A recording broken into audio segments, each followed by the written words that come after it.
the smile beneath his skin. Welcome to Bloody Chapter, where every story bleeds truth, and every truth hides a shadow. Tonight, we open a chapter that was never meant to be read aloud. A story of love, lies, and the man who wore both like a mask. He called himself Elliot. Not his real name, of course, but that's the one he liked to use when he met them.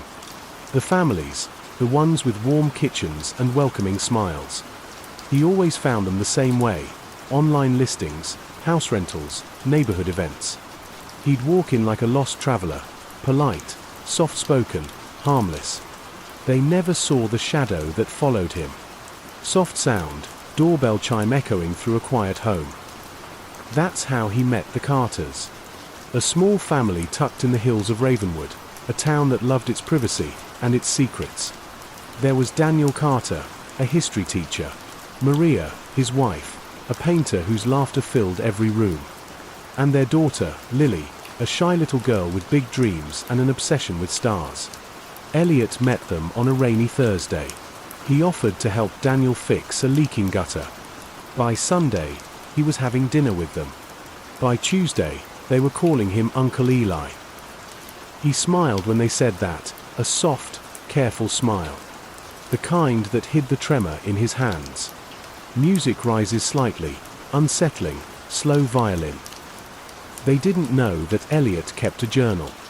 A small, leather-bound book with words scratched so deep they nearly tore the paper.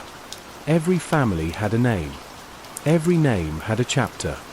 And when that chapter ended, so did they. He never started a new one until the last page was filled. The Carters thought they'd found a friend. But Elliot wasn't after friendship. He wanted to belong.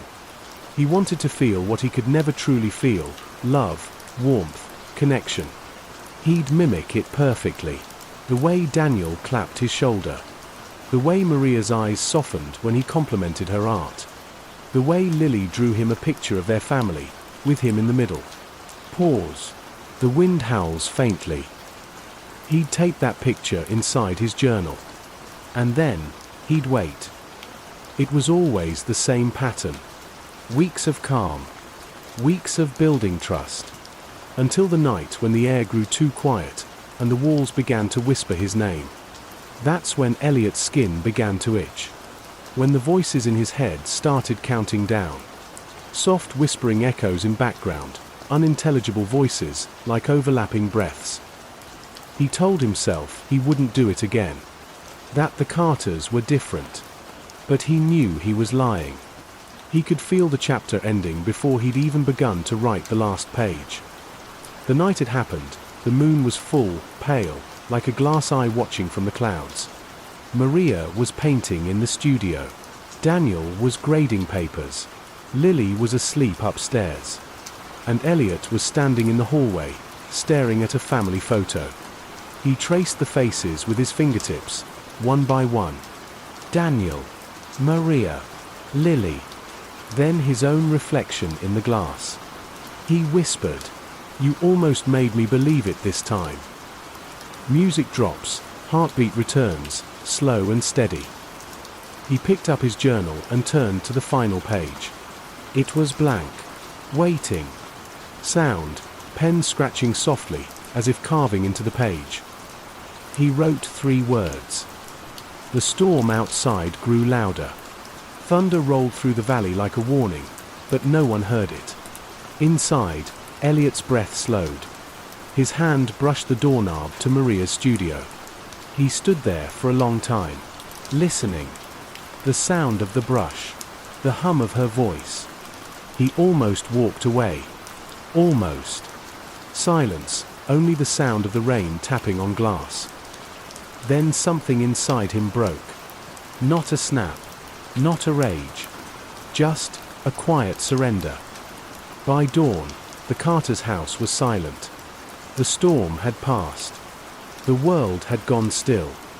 Neighbors would later say they saw Elliot leave just after sunrise. Walking calmly down the hill, umbrella in hand, his coat spotless. But the truth stayed behind in that house. The police would find the journal first. Lying open on the kitchen table. Every page filled, except one. The final page. A single line written in careful ink. They loved me, and I loved them back. The difference is, I knew how it would end. Faint whisper, a child's voice calling Uncle Eli. 3 days after the storm, the quiet little town of Ravenwood woke to headlines that would never leave its memory. Family of 3 found dead, stranger missing. But headlines can't tell you what really happened in that house. They can't tell you about the unfinished coffee on the table, the overturned chair, or the journal left open like an unfinished confession. Detective Alina Graves was the first on the scene. 15 years in homicide, and still, something about this one didn't sit right. No signs of forced entry. No robbery. Just the faint scent of paint thinner and rain. Music hums, slow and cold. She walked through the rooms, her flashlight trembling against the wallpaper. Everywhere she looked, family photos, drawings, birthday cards. And on one of the canvases Maria had been painting, a half-finished portrait of a man with no face. Alina stared at it for a long time. Because somehow, she felt he was still there, watching her through the walls. In the weeks that followed, Elliot's name never appeared in any police report. There was no record of him. No fingerprint, no photograph, no history. It was as though he'd never existed. But he had. And in another small town, 50 miles away, someone was already calling him Eli again. Soft piano begins, melancholic, unsettling. He was good at starting over. A new haircut, a borrowed smile. A story about losing a family in a car crash. People always softened at tragedy. That's how he met the Morrigans. A widow named Claire, and her teenage son, Adam. They ran a bed and breakfast by the edge of the woods. She offered him a job fixing the roof. He offered her company. And slowly, as always, she began to trust him. Sound of laughter fades in, distorted, echoing like a memory. Claire would laugh at his jokes. Adam would follow him around like a shadow. And Elliot would smile. That same careful smile that never reached his eyes. But something was different this time. The guilt had started to whisper.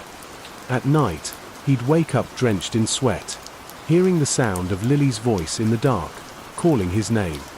Uncle Eli. He'd sit up, shaking, heart pounding, and stare into the mirror, half expecting to see her reflection beside his. He tried to write again, but his hands wouldn't stop trembling. The words came out wrong. Messy. Unfinished. The voices, the ones that always told him when a chapter should end, were silent. And that terrified him more than anything. Music drops, soft ticking clock. He thought, maybe, he was changing. Maybe this family could save him. But darkness doesn't fade, Mr. D. It just waits for silence.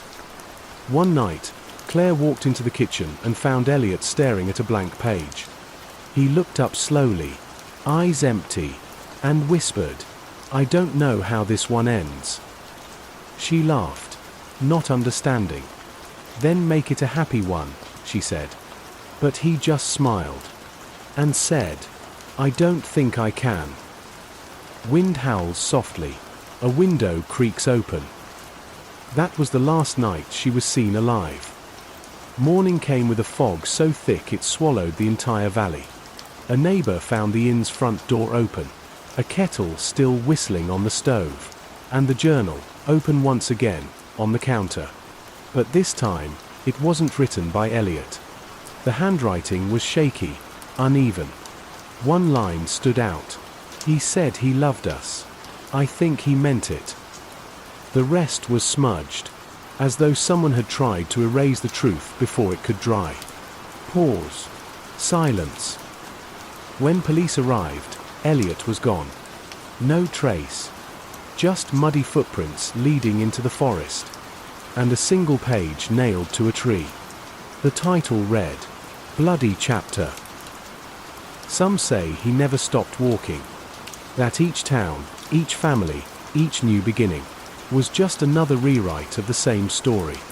Others say he's still out there, not to kill, but to feel something again.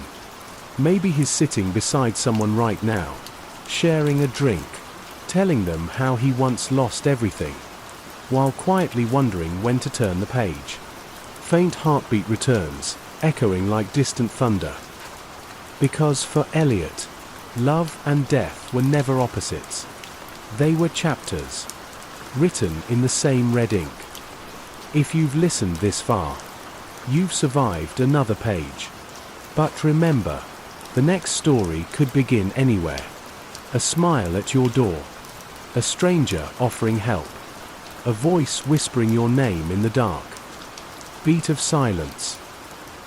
This has been Bloody Chapter, where every ending bleeds into the next.